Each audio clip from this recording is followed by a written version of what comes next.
The Dusk Guard, Rise. By Viking ZX. Assembly. Chapter 11. It was late in the evening when the train from Appaloosa finally pulled to a gentle stop. The sun was just barely touching the western horizon, making it all but invisible to the team of ponies as they made their way between the tall, regal buildings of Canterlot. The streets were busy, although not quite packed, relaxed in the lull of activity that took place between the after-work rushes and the early nightlife and late diners. They passed ponies putting out evening tables, setting up signs pronouncing evening dinner specials, and even a brightly lit dance club where a team of unicorns were unsuccessfully racing against a DJ, trying to erect a sound buffering spell before the DJ could get her equipment going. Although Steele didn't consider himself an expert or even remotely knowledgeable about the topic, if speaker size was anything to go off of, the unicorns were going to have their work cut out for them.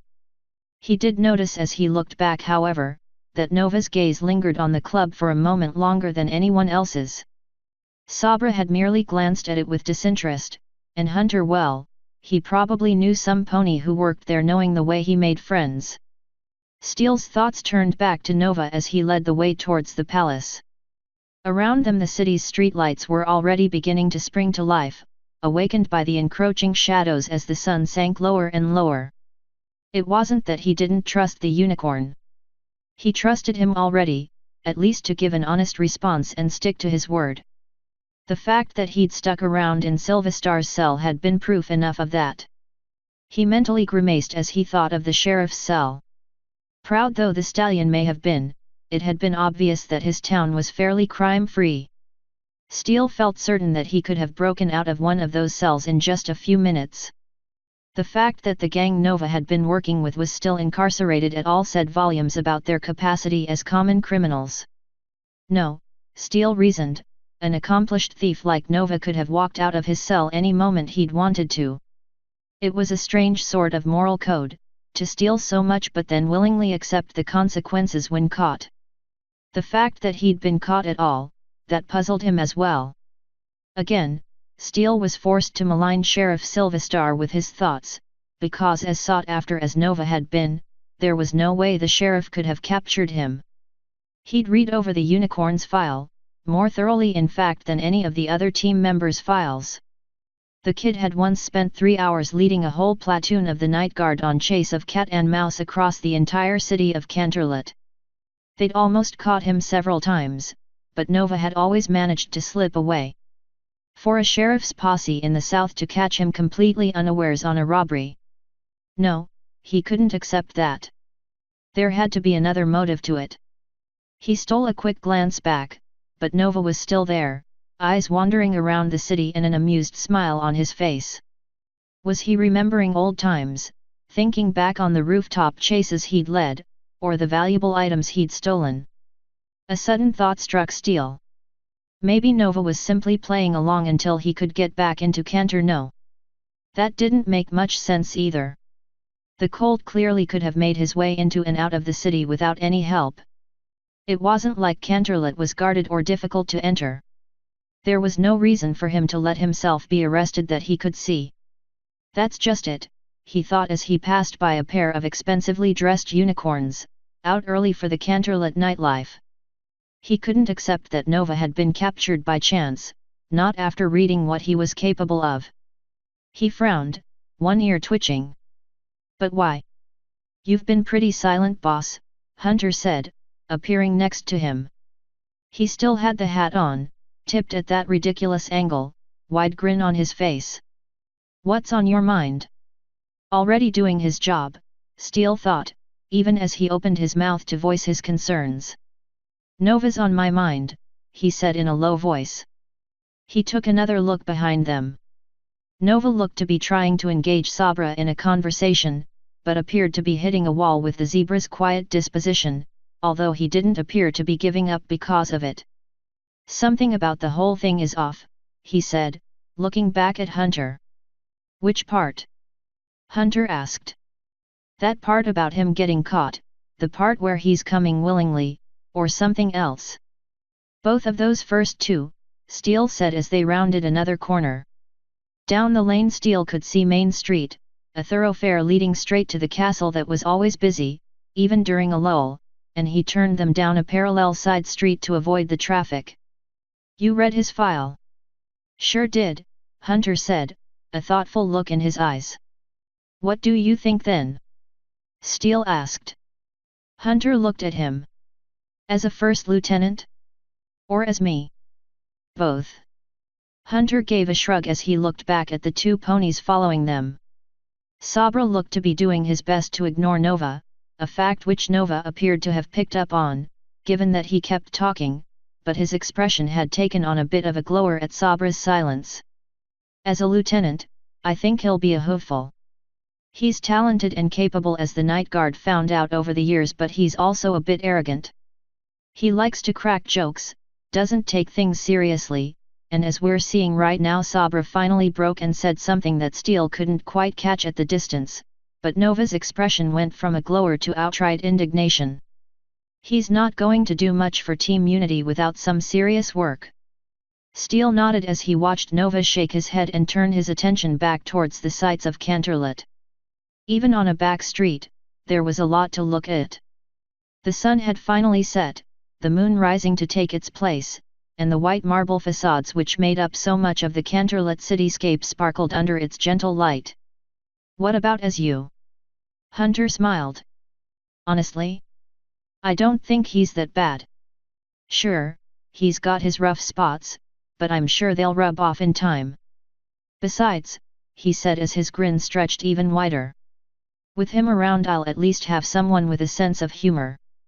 Not that Sabra isn't bad, you know, when he talks, but he fits right in with you and that crazy doctor for stoic silence. Steele gave a small chuckle. All right. But what about the whole captured not escaping part? Hunter's brow furrowed, almost hidden by the brim of his hat. Well, as a lieutenant, yeah, it's suspicious. But, he said with a shrug. As me, and considering Princess Celestia recommended him, I'd have to say that on the whole I'm inclined to think there's a good reason behind it. Such as? Steele asked as they made a final turn, Canterlot Palace towering over them as they approached its walls. Well, Hunter said, taking another quick look back. Maybe he was tired of it. Guilty maybe. He gave another shrug. Good a guess as any until you ask. Steele said, his mind still not quite convinced. I may just do that. They were walking parallel to the castle now, passing along the massive wall that separated the palace grounds from the rest of the city as they headed for one of the rear entrances. Overhead the stars had come out, small pinpricks of light barely visible above the light of the city. So, what are we doing for accommodations tonight? Hunter asked, changing the topic. I assume we have a barracks waiting for us. Steele nodded, glad for the change of topic. Yes, he said, before launching into an explanation of the state of disrepair that Princess Luna had mentioned and his plans for changing the building from a simple company barracks into a base of operations for the Dusk Guard. As the conversation changed and flowed from topic to topic, Steele felt a bit of his tension relax. It was one thing to think about the logistics of establishing a new guard division, but discussing it with Hunter and of course, passing some of the duties off on him was almost relieving to the old stallion. By the time they reached the barracks a few minutes later, he was feeling better than he had all day. That feeling died the moment they opened the door to the barracks.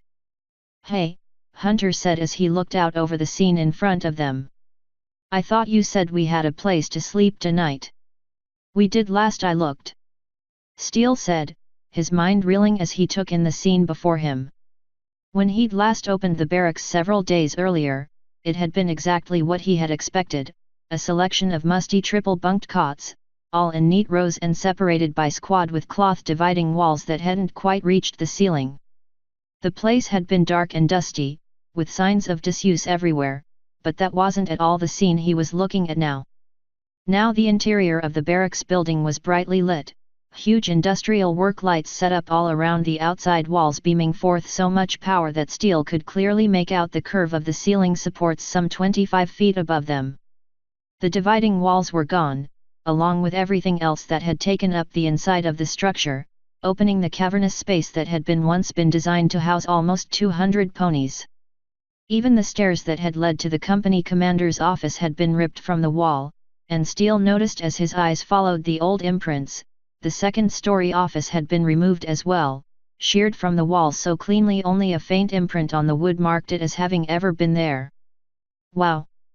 Nova said as he and Sabra joined them in the doorway. "Somebody's been busy." Steele nodded. The open space revealed by the removal of so much of the old structure was far from empty. Sawhorses and temporary workbenches were everywhere, some holding assorted tools, others with bits of wood or metal laying across them in what Steele could only assume were various stages of completion. One bench was covered in nothing but a vast swath of blueprints, sheets and sheets of the material, held down with all manner of paraphernalia from scrap wood to screwdrivers. Thick cables or hoses, he wasn't really sure which, crisscrossed the floor, running over and around piles of materials. Large machines that he couldn't identify sat here and there against the walls, the source of the strange cables. The far end of the rectangular structure was stacked almost wall to ceiling with large metal girders, some of which were forming a framework that he could only guess at. From nearby there was a high-pitched whine that quickly dropped in pitch, followed by a voice. "Pony feathers." There was another whine which tapered off, followed by a popping sound and a hiss that sounded to Steele like air escaping from a balloon. Moments later a grey hoof poked up from behind one of the workbenches, followed by a sky-blue mane attached to what looked like a large drill. A moment later the drill dropped onto the table with a loud "ta" and yuck, revealing a grey-coated Pegasus pony that Steele recognized, her mouth opening and closing as if struggling with some horrid taste. "I swear, this thing's never been cleaned," she said, sticking her tongue out and running a hoof across it, oblivious to her observers. Would it kill them? She gave her tongue another swipe, to clean things once in a while. She shook her head and smacked her lips a few more times, and it was only then that she noticed that she was no longer alone in the building. Her face lit up with a wide smile as she took wing, darting over the construction and screeching to a halt in front of Steele. "Captain Steele," she said, throwing him a salute with the wrong hoof. "Welcome back." Steele sighed inwardly at the performance. It was going to take some work to get this young mare's exuberant energy channeled right. "Skybolt," he said, returning her salute and making sure that he was returning it with the correct hoof. "So," she said, not even waiting for him to begin speaking. "Is this the rest of the team?" She darted from side to side on her wings even as her neck craned to give her a better look. "Nice," she said, her attention flipping back and forth between the various members. Steele's mind raced as he tried to think of the best way to handle the energetic young Pegasus. She had thrown him a salute, maybe she was expecting him to be the captain he was. "Specialist Skybolt," he snapped. "Front and center." In a flash she was directly in front of him, wrong hoof once again up in a salute. "Yes sir," she said. "Sorry about that. Breaking ranks right." Steele blinked at her response. "Well. Yes, but for now let's not worry about it. For now," he began raising his voice in increments. "I want to know what in Tartarus happened to my barracks." Skybolt wilted under the outburst, her enthusiasm melting. "What is all this?" Steele demanded, gesturing with one hoof at the equipment everywhere. "Explain," he demanded, looking down at her. For a moment he was afraid that she was going to wilt under the look he was giving her, but then he saw a spark in her eyes, and she gave him an enthused smile. "Remodeling captain," she said, throwing a hoof out behind her. "When I showed up 3 days ago you were gone, so the royal guard took me to see Princess Luna." "Wait," Steele said, interrupting her. "Why Princess Luna?" "Because you weren't around," Skybolt said matter-of-factly. "I showed up early in the morning, the guard did a little asking around, and it worked its way up until some pony pointed out that Luna was the head of the project, on paper anyway, so they sent me to her." "Anyway," she said, motioning with her hoof once more at the cavernous space behind her, "Luna decided to bring me down here, but she mentioned that the place was in a pretty sorry state and that they'd been looking to fix it up. One thing led to another, she said, sitting back and rotating her forehooves around one another, a nonchalant expression on her face, and I drew up some quick sketches of what we could do with this place, and then Luna mentioned that she'd already budgeted for the construction anyway since it wasn't just going to be a barracks anymore. She tilted her head. Plus, you'd already promised me that I would get a bigger workshop, and since we were going to do that anyway, well, Luna told me I might as well get started on the whole thing. Her wings gave a quick flap and she was once again floating at eye level. So, what do you think? I think, Skybolt, Steel said, his voice as firm as he could make it. Even if she was technically right. I think that you have a lot to learn about the chain of command, he said. While everything you've done here may be right and cleared with Princess Luna, he drew out the enunciation, emphasizing her title. In the future I expect you to follow the chain of command, especially if, I repeat especially if you are going to embark on a project that eats into the budget as big as this is, even if, he said as he saw the question on her lips, Princess Luna or Celestia are all right with it. Just because they are all right with something, he said by way of explanation, does not mean that it's something that I feel falls under the purview of our mission. Understood. Skybolt nodded and threw him another salute. And by the way, he said, throwing her a salute in return in demonstration. The other hoof. She pulled her hoof down, looked at it for a moment, then laughed. Now, what about the stuff that was supposed to be in here? He asked as he looked around the cavernous space. Armor was supposed to be delivered yesterday, what did you do with it? Oh, that. Skybolt said, fluttering to the ground again, her eyes still darting to the ponies around him. Sent it back. What? Steel sat back, eyes wide and stunned by the casual response. Why? On whose authority? Well, I guess you could say mine. Skybolt said, putting one hoof under her chin in thought. But ultimately I guess you could say it was Princess Luna who backed me up. Steel could feel the calm relaxation he'd built on the way back, along with the comfortable plan he'd laid out for the next few days crumbling underneath him. Why in Equestria did you, I mean Princess Luna, why? He saw Hunter smirk out of the corner of his eye. Of course Hunter would find this funny. Why not? Because it was terrible armor, Skybolt replied, almost looking bored at this point. It was just recolored Royal Guard armor, they hadn't even done a good job of it. Princess Luna was checking on the construction at the time, and when she got a look at it she declared it unfit for duty. Something about not evoking the right image, I think. Between the obvious flaws that I could see with it and Princess Luna's complete refusal, I think it was rejected pretty soundly. Actually, she took to wing again, flying backwards slightly. She and I got talking about it and I made few suggestions which I made into preliminary sketches. She shrugged.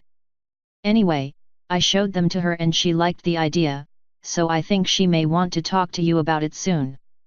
Steel stood up, not sure how he was standing since he felt as if a rug had been pulled out from under him. Which had then dumped him into, well, he wasn't sure yet if it was a fire or a cushion.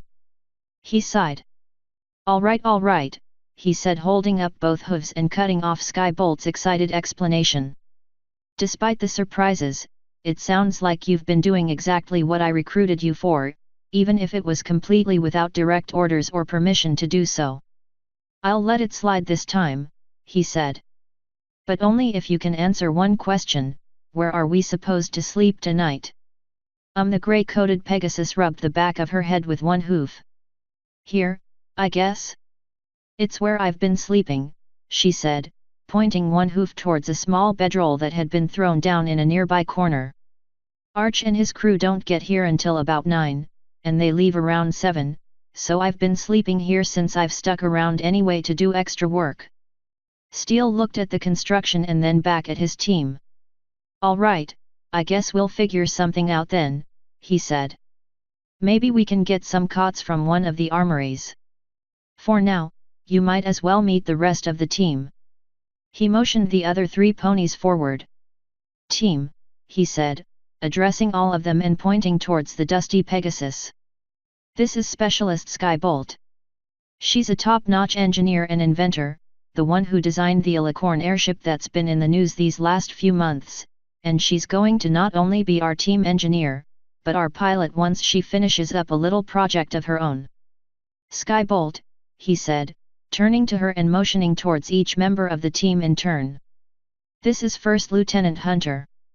Nice to meet you, Hunter said, tipping his hat. Hunter is our second in command. If you're not taking orders from me, then they'll be from him. Steele said.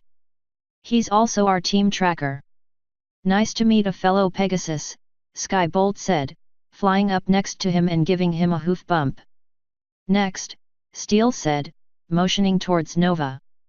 We have Specialist Nova. He's going to be our designated magic user, plus he has a few other talents that might come in handy. What kind of magic? Skybolt asked before Nova could open his mouth, her eyes wide with excitement. Can you make heat?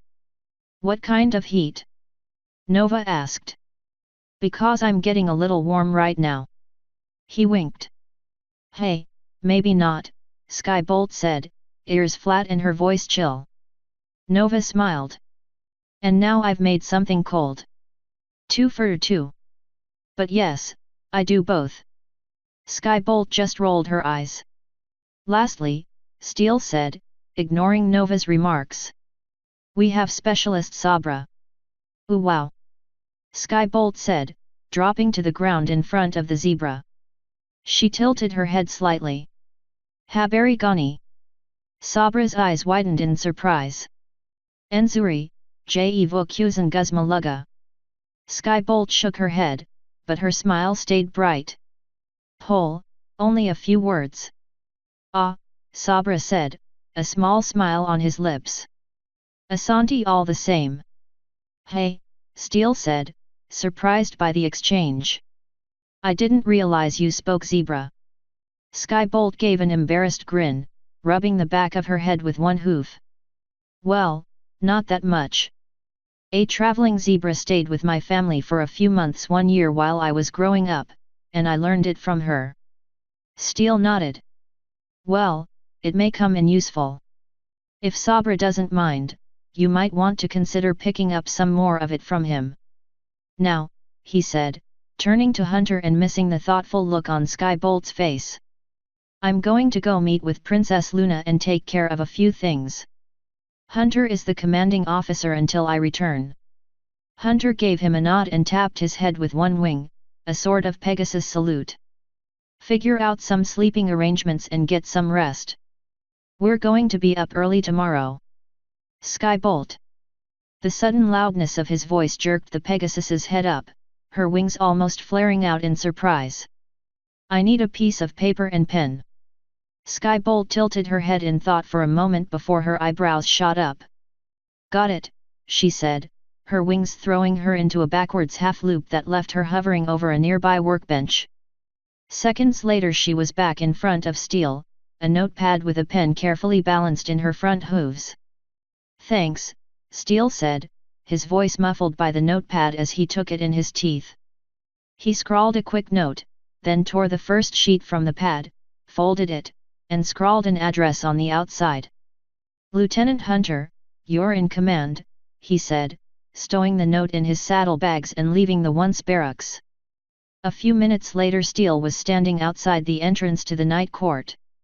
The note he'd scrawled had already been passed on to a member of the royal staff with instructions to deliver it in Pony that night, which left only a meeting with Princess. He grimaced as a loud voice thundered inside the court hall, so loud he could feel the floor shaking beneath his hooves. Silence, the voice thundered. Cease this disrespectful rabble at once. The rumble in the floor faded, as did the echoes inside the hall. Steele could see shocked looks on the faces of the night guard unicorns on either side of the door. Apparently their regent's outburst was as shocking to them as it was to him. Princess Luna's voice resumed once more, but low enough that he couldn't make out any of the words. How often does that happen? He asked one of the guards, but the guard merely gave him a stoic look and resumed staring straight ahead. Right, Steele thought. No uniform yet. He was tempted for a moment to pull rank and force an answer out of the youth, but such an action rarely left a positive impression, especially if the guard wasn't directly under his jurisdiction. So he moved for a different tactic. "I'll let myself in," he said, moving for the door and pausing when one of the guards held a hoof up in front of him. "The night court is already seeing another delegate," the guard said, his voice impassive. "However, if you give us your name and the reason for coming to meet with Princess Luna tonight, we'll announce and show you in as soon as she is finished with the current group of delegates." Steele grinned down at the charcoal-colored unicorn. Now he could use rank. "I'm Captain Steelsong of the Dusk Guard," he said, his voice level. "You might have heard of me." Apparently the guard had. If he'd been able to undo the armor's coat coloring enchantment, Steele was certain the Night Guard's coat would have been as white as a member of the Royal Guard. "Nothing like finding you'd just blocked a superior officer. Princess Luna is expecting me." He wasn't quite certain on that last bit, but then again given his experiences with the princesses so far it wasn't a stretch to expect that she really was expecting him. "Yes sir," the guard said without so much as a stammer in his voice. Steele had to give him credit, he'd recovered from his surprise admirably. "Right this way sir." The guard pushed the door open a crack and Steele slipped into the room before he could be announced, thanking the guard quietly as he pushed the door shut behind him. No pony save the two additional night guards standing beside the door counterparts to the guards outside noticed him as he slipped in. Both guards him a glance, then turned their attention forward once more. The royal court truly was one of the most commonly used rooms in the castle, a massive hall that stretched almost 100 feet from one end to the other. The ceiling was vaulted, high enough that had the original architects so desired they could have built an additional 3 stories in its place rather than leaving it open. Dark blue banners hung from the ceiling, each emblazoned with the personal seal of Princess Luna, matching other blue colors around the room. Steele had been there once before during the day many years earlier, and recalled that the colors then had mainly been soft reds and golds. Clearly the change between night and day courts involved more than just which regent was involved. Each wall of the room was dominated by massive stained glass windows depicting famous events from equestrian history, from the founding of the nation all the way up to the most recent defeat of the Changeling invasion. Steele had heard rumors that the windows were enchanted, allowing the royal sisters to switch out dozens of different windows stored in the palace at their leisure. The stained glass windows, impressive as they were, stopped some distance from the ground, as the walls on both sides of the chamber moved outward near the bottom, forming a series of wide steps. These steps were separated from the floor of the chamber by a chest-high wall. Not enough of a wall that it would be difficult for a pony to get over, but enough that it was clear that the floor and the steps were to be kept separate. It was a viewing area, allowing those who wished to observe the court without directly participating to do so. As it was currently the night court, much of the viewing area was empty, although there was a surprising number of news ponies scattered here and there in small clumps, most of them frantically scratching away at legal pads. The focus of their attention was the small group of ponies standing before the royal throne on the thick blue carpet. The group was fairly spaced out despite apparently petitioning together, implying some sort of division or order among them. At the moment, the entire group was silent and staring at Princess Luna, some with obvious dislike. "And it is as we have said." He tuned into Princess Luna's words in time to hear the tail end of them. "This matter has already been discussed with our sister and we do not see any reason to dispute her decision. Moreover, we do not like the tone thou hast taken with us, accusing us of spuriously performing our duties. If thou wished to make that the focus of thy petition, then thou shouldst have done so in the proper setting, not during a session of the night court." Luna glared down at them from the royal seat. "But," she said, each word carefully pronounced, "our sister has already discussed this matter with thee. If thou wish to discuss it as shareholders, then this court is not the place to do so." "Understood." There was a moment of heavy silence, and Steele could feel the tension in the air. Apparently, so could the reporters, as the silence was quickly broken by the hushed scribbling of pencils on paper. Apparently Luna's declaration was one of importance. The princess herself continued to look at the ponies grouped in front of her, brow low with annoyance, and Steele noticed that several of them were openly glaring back, including a stocky dark brown earth pony standing at the front of the group. "Very well then, Your Highness," he said. His voice was smooth, cultured, with just the right amount of Canterlot accent thrown in. Whoever he was a socialite of some sort. "We shall send a missive with a date for such a meeting, because mark my words it will occur." Despite the levelness in his voice, Steele could hear the challenge in the message. The earth pony gave a small bow, one so quick it could have scarcely been called that at all, and then turned without even waiting for Luna's response, striding down the thick carpet. One by one, the other members of the group bowed towards Luna and followed, although most of them were more respectful, and several of them even thanked the princess for her time. One, a pale green unicorn with a long flowing pale blue mane, even whispered what sounded like an apology as she kneeled. She was accompanied by a taller unicorn with a similarly colored coat, and Steele could see a resemblance between the two. They were the last to leave, trailing behind the rest of the group, and Steele noticed that several of the photographers were snapping quick pictures as the two strode down the carpet. Steele watched as the group made its way out of the doors.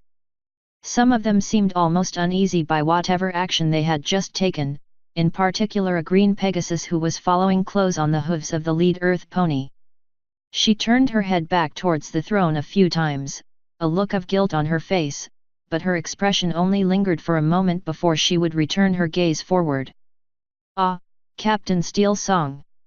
Steele nearly jumped as Luna addressed him. For someone so much he hesitated to think larger taller than the average pony, she could move very silently when she wanted to. Even without jumping, his surprise must have been evident in his face as Luna began to apologize for startling him. No, he said as the night guard closed the door behind the departing group. "It's fine. I was just looking at that group of ponies who left." "Who were they?" Luna sighed and shook her head. "Those ponies represent the shareholders of the Equestrian Rail Service. In specific, 40% of the Equestrian Rail Service, most of them from Vancouver and Baltimore, where the two regional headquarters are located." She looked down at him with a furrowed brow. "My sister and I control the other 60% from here in Canterlot." "Ah," Steele said, nodding. "I read something about that in the Canterlot Daily a few days ago. You and your sister are the ones sponsoring the rail line into the Crystal Mountains." "Yes, we are," Luna said as she turned and began walking back towards the throne. Steele hesitated for a moment, then followed her. "My sister and I hold controlling interest in many companies across Equestria," the princess continued. "With our knowledge and lifespan, we are able to look far ahead of most ponies, and bring a stability to the market with our constant support. We do not support it as regents, you see, but as independent backers. When a pony approaches us with an idea that we approve of, we often invest in it in order to help give it a starting chance. By way of this process, my sister and I." She paused as a moment of sadness swept across her face, vanishing almost as swiftly as it had come. "Well, my sister mostly for the last 1,000 years. Anyway." She gave her head a slight shake, sending her wispy translucent mane into shivers that made its stars twinkle. "My sister and I as a result own controlling interest in a large number of companies across Equestria, such as Equestrian Rail Services." The princess reached the end of the chamber and turned to her right, heading for a small door set into the wall. "If you don't mind my asking, Princess," Steele said. "What do you do with the money you earn back from those investments?" Luna smiled. "Well, it is one of the ways we can afford to keep such a spacious dwelling fully cared for. But most of it goes into personal projects, such as Celestia's private school, or is donated. I myself prefer supporting children's hospitals." The small door lit up with a faint blue glow and swept open. It was small enough that Luna would have had to close her wings had they been open, and as it was she had to duck her head to pass through. She stepped through without a moment's delay, and Steele followed to find himself in of all places her private study. He stopped, momentarily stunned as he looked around the small room. This was definitely the same room he had met the princess in only a week before, although this time they had entered behind the desk, opposite the doors that had led to the balcony. He turned in confusion as the door shut behind him, just in time to see the night court vanish with a click. He looked back at the room in confusion, only to see Luna smiling at him, an amused look on her face. "Your eyes do not deceive you," she said, offering a small smile. "We are indeed in my personal study."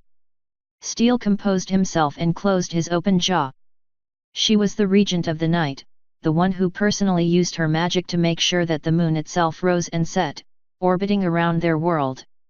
Of course she had enough magical power to perform such a feat. "That's very impressive," he said, finding his voice. Luna smiled again and motioned for him to take a seat around the front of her desk. "Simply an old favorite of mine. It links similarly sized doorways. If anyone without the magic key were to open that door in the court, they would simply find a broom closet. I was quite surprised to find that no one knew of the spell upon my return.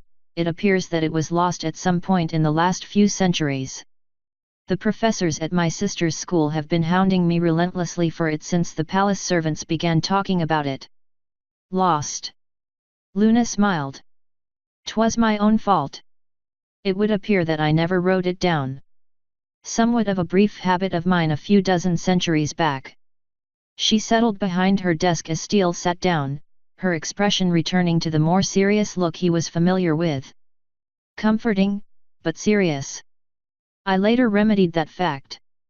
In any case, it is quite useful for getting around the castle quickly, such as to avoid those." Her mouth contorted for a moment.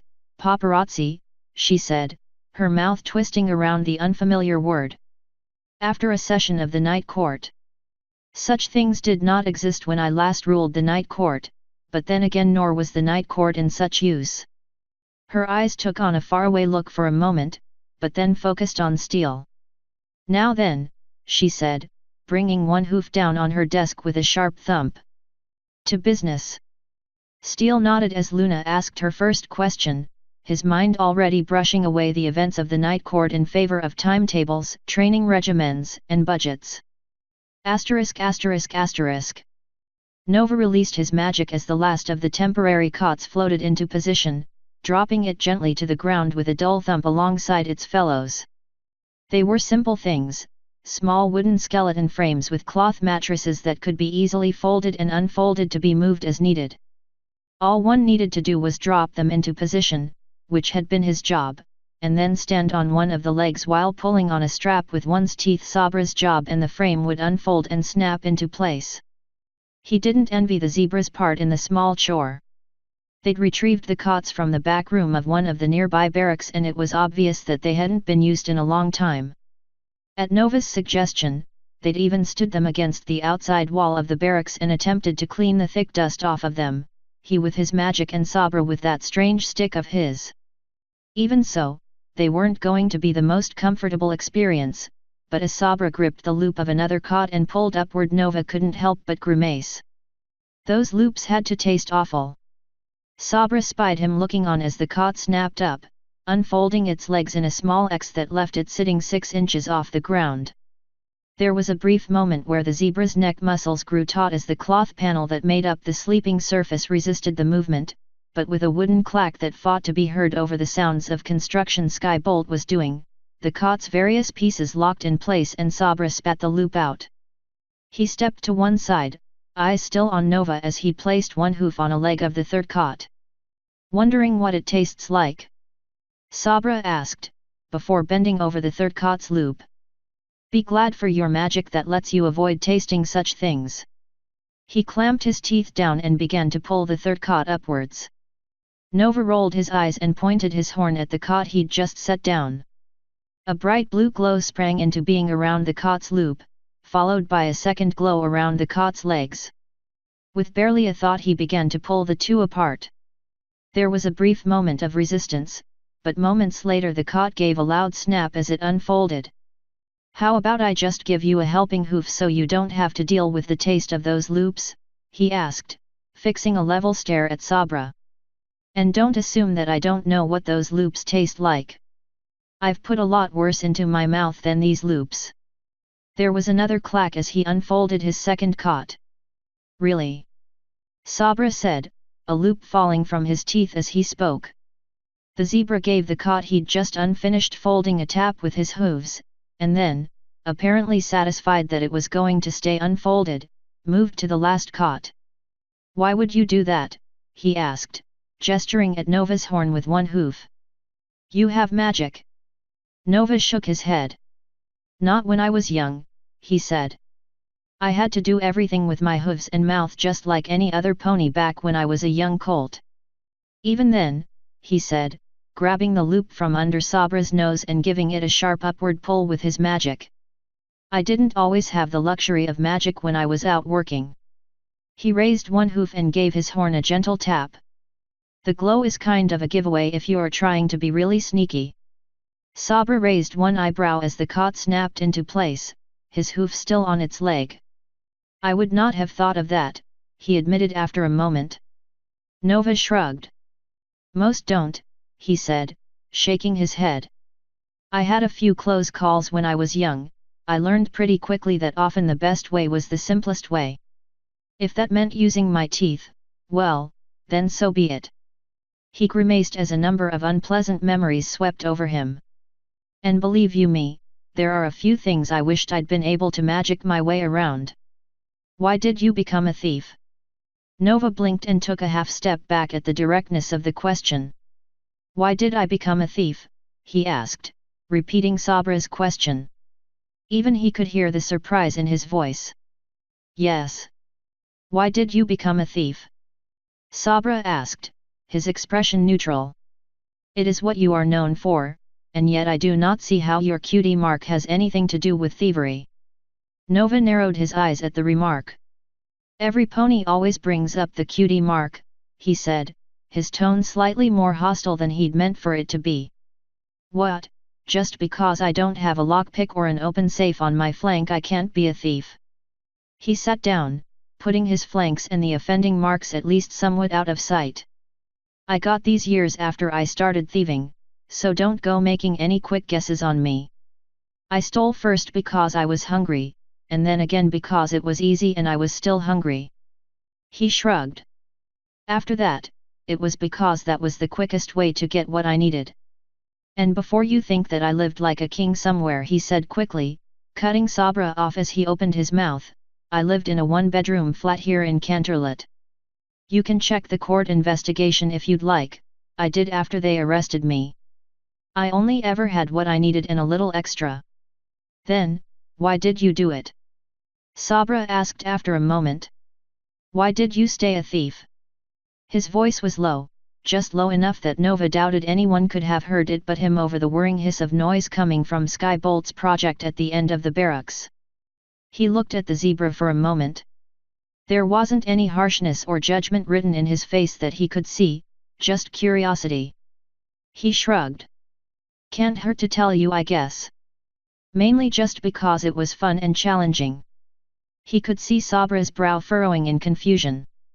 Look, he said, raising both hooves in front to illustrate his words. I don't know what you do, or what you're good at, but I enjoyed the challenge. Was it wrong? Well, yeah. It was, he said, shoulders slumping a little. But at the same time, there was a pretty good thrill to go with it. The feeling I'd get when I was sneaking past some security system somewhere, he smiled, a faint thrill running through him. What about those without security? Sabra asked.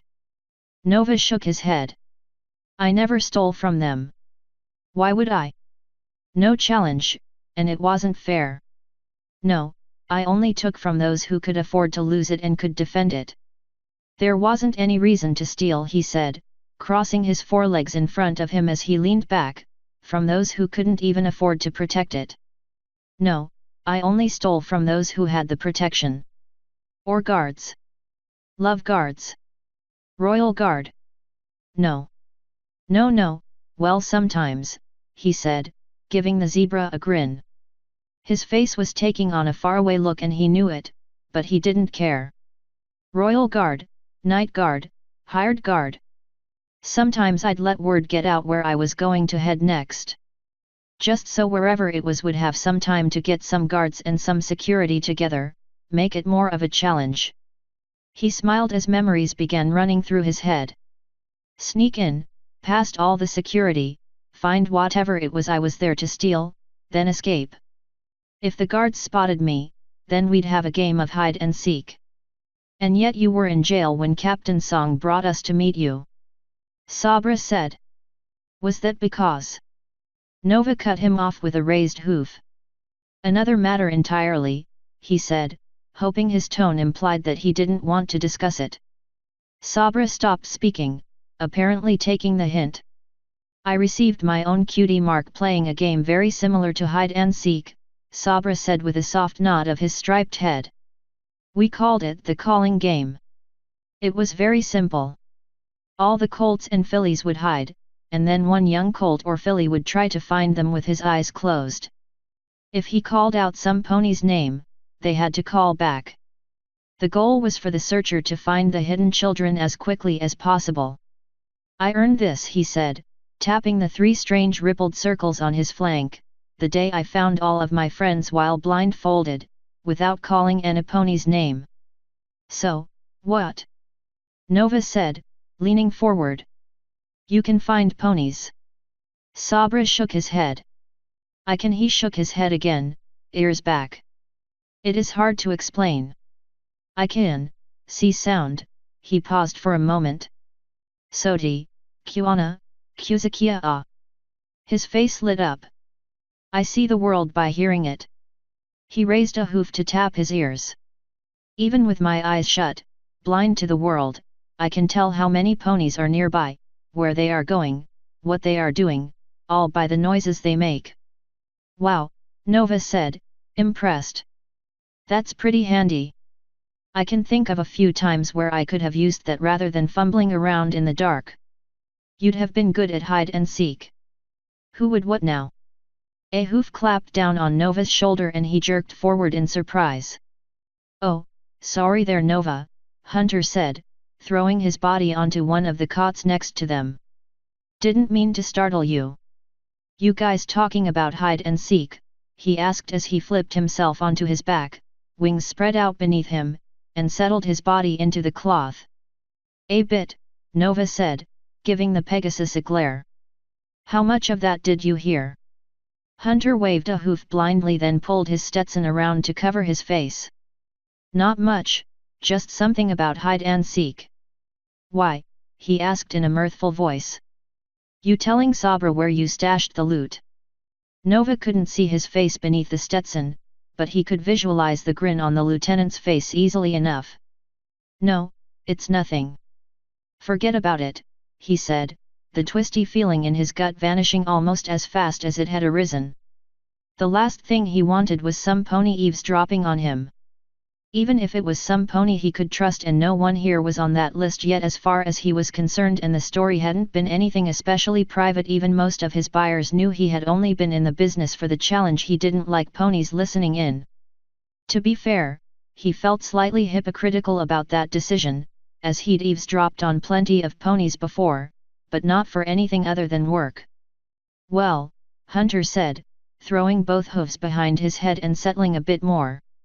One of his wings twitched. If I were you two, I'd get to sleep. Tomorrow is your first official day on the job, and that means we'll be up nice and early. How early is early? Nova asked, regretting the question as soon as it had left his mouth. Hunter laughed. Well, at around 6 Celestia's supposed to raise the sun. Okay, so around then. Nova prompted when Hunter didn't continue further. Hunter laughed. And we'll have a nice view of the whole thing, he said, shifting again. So bed up, one of you go let Skybolt know I want lights out in 10 minutes.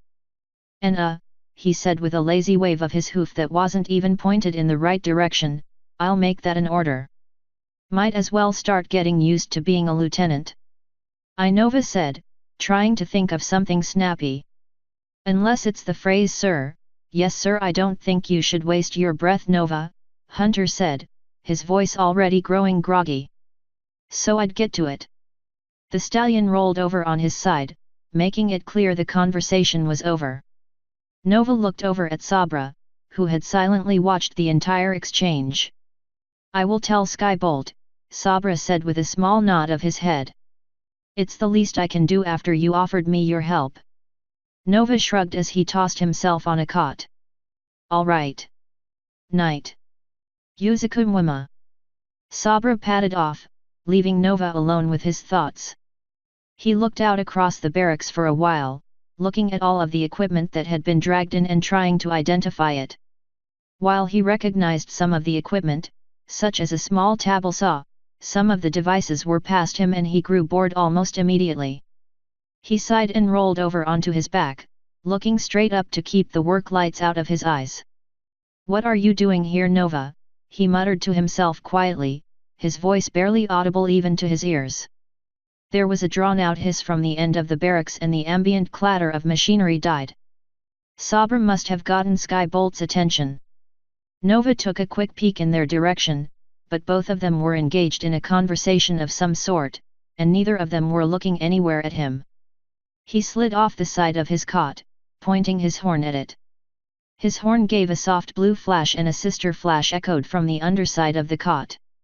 He smiled and gave the cot an experimental shove. The spell had worked just as it was supposed to, and his push sent the cot sliding almost silently over the floor, a faint rasp the only sign of its passing. He pushed at the cot again, until it was a better distance from the other cots. Only then did he remove the spell with a brief flash of his horn and curl up on top of his cot. What are you doing here Nova? He asked himself again as the lights clicked out. What are you doing here? Biding your time? What? But he had no satisfactory answer, and eventually, after staring out into the darkness for some time, he fell asleep. Author's note. And another early update. I may as well just set my schedule to update Friday evenings at this rate. I'm never late, but always early. Some interesting details you may be curious about. Yes, what Sabra and Skybolt are speaking is a real language, and to the best of my knowledge, technically correct. It's not the only language you'll see show up in the future either. Figure out what they are and translate them, and you may get some extra tidbits on some of the characters. Bahati and Zuri. In other news, my book on Amazon, which is free this weekend, that I posted about on my blog has, in less than a day, cracked its way onto 2 top 100 lists, which is awesome. If you've enjoyed TDGR so far, you might want to take a look at it and grab your free copy before the weekend is up. End author's note.